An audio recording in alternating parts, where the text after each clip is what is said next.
Welcome to story time!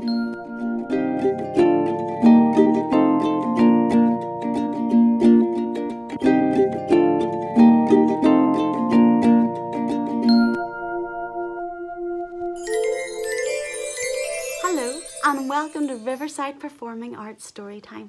Today we are reading a book called Lizzy The Lioness by Lizzy Bevere. Let's see how it starts. Wake up! Let's go! The big lions were tired after a long night, but busy Lizzy, the littlest lion, could not hold still. Let's play. I'm hungry. Look, there's a beetle. Let's chase it. Lizzy bolted into the day. Busy Lizzy bolted everywhere. Lizzy loved to hide low in the grasses and then pounce right on top of her friends. She climbed the tallest rock and watched her shadow as it stretched across the African plain. She thought, one day I will be big like the other lions. Just like you, lion cubs learn by playing. Lizzy loved to pretend she was a strong and brave lioness. Lizzy didn't want to just play brave. She wanted to be brave, like everyone else. But because she was little, all she ever heard was, be careful. Don't climb too high, an aunt warned. Watch out for the crocodile, her older cousin yelled. Stay within the circle of our acacia trees, Lizzy, her mother purred. Lions live in family groups called prides. Each day, Lizzy's pride walked its land to make sure it was safe from baboons and hyenas. Busy Lizzy wanted to go too, but she had to stay behind to nap with her nana under the acacia trees because Lizzy was still too little. We will be back soon, her mother said. But soon never felt soon enough. I want to go, Lizzy grumbled to Nana. I'm tired of being little. Sometimes Lizzy napped. Other times she didn't. There was too much to explore. As she inched away, Nana would say, hold that tail up so I can see where you are at all times. Lizzy climbed trees, danced with butterflies and played with the turtles that sunned themselves on the riverbank. One day, a sound tickled Lizzy's ears. It was like the stream when the waters moved swiftly after the rain, but different. It reminded her of the call of the night birds. The noise moved closer. But try as she might, Lizzy still couldn't see what made it. So she climbed a tree. She pulled down her tail and crept out on a limb to get a better look. Closer, closer, closer. Ah! The thin branch broke and Lizzy fell on the ground right in front of a small girl wrapped in bright colours. The mother gasped and the little girl giggled. Lizzy scampered back to the safety of the tall grass. Day after day, Lizzy peered through the grass and watched the little girl with her mother. They filled the air with the sound of their laughter and songs. She is little like me, thought Lizzy, and walks the land with her mother, just as one day I will walk with mine.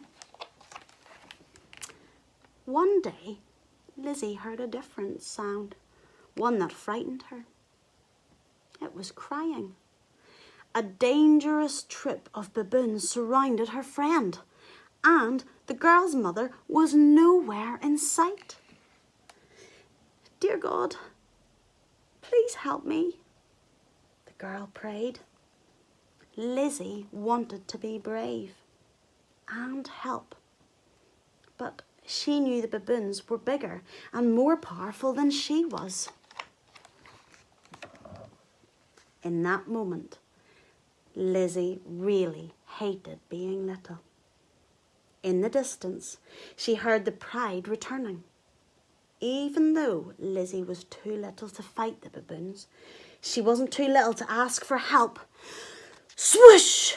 Lizzy ran the tall, tall grass. Lizzy found her family under the acacia trees. "The girl on the other side of the grass is my friend, and baboons are taking her. She needs our help," Lizzy cried out. As fast as the wind, the lions rushed through the grass and surprised the circle of angry baboons. Her father's mighty roar shook the jungle. Roar! The terrified baboons ran away, and the girl was safe. Lizzy lay down next to her friend, and the lion family made a circle around them. The little girl stopped crying, smiled, and patted Lizzy's head. "Even though you are the littlest lion, you are the answer to my prayer," she said. Lizzy licked her hand. The lions stayed until the people of the village found the girl. As they slipped away, Lizzy saw the mother pick up her daughter and hold her close. "You were brave today," said Lizzy's mother. "Brave? I wasn't brave. I didn't scare off the baboons," Lizzy said. "You were also wise," Father said gently. "If you had tried to save the girl, the baboons would have hurt you too. You did the right thing by coming for us." As Lizzy snuggled close, her mother said, "Remember this, my little son. Sometimes the bravest thing you can do is to ask for help." The end. And I hope you enjoyed that story today as well. See you soon. Bye-bye. Lizzy was very brave, even though she was little. And Lizzy was part of a big family of lions. We call that a pride. I wonder who's part of your family? Why not try drawing a big family portrait of those people that it includes? Maybe it could even be your cousins, your neighbours, all different people that are part of your pride, your family. Maybe this will help us to remind us that although we can't see each other in person at the moment, we've got so many people who love us, and that one day soon we will be able to be with our family all together. We saw in the story that bravery is so much more than big muscles or loud roars, and that even the tiniest people have the courage to speak up when no one else will. Why not make yourself some lion artwork? For this, you're going to need some orange or brown paint, paper, your hand, and a pen. So you want to pop some paint on a tray or a plate and then stick your hand into it. Get it all messy and then put it onto the paper so that your fingers are going to make the legs of your lion. So you do your fingerprint near the top of the page and then you can turn it round, and so then you've got the lion's legs, like so. Then you want to use your paint, maybe smudge the thumbprint a little bit, making it a bit bigger and rounder to make the head of your lion. And once it's all dried, with a pen, add some ears and a mane, some eyes, a tail, and some paws, just like this.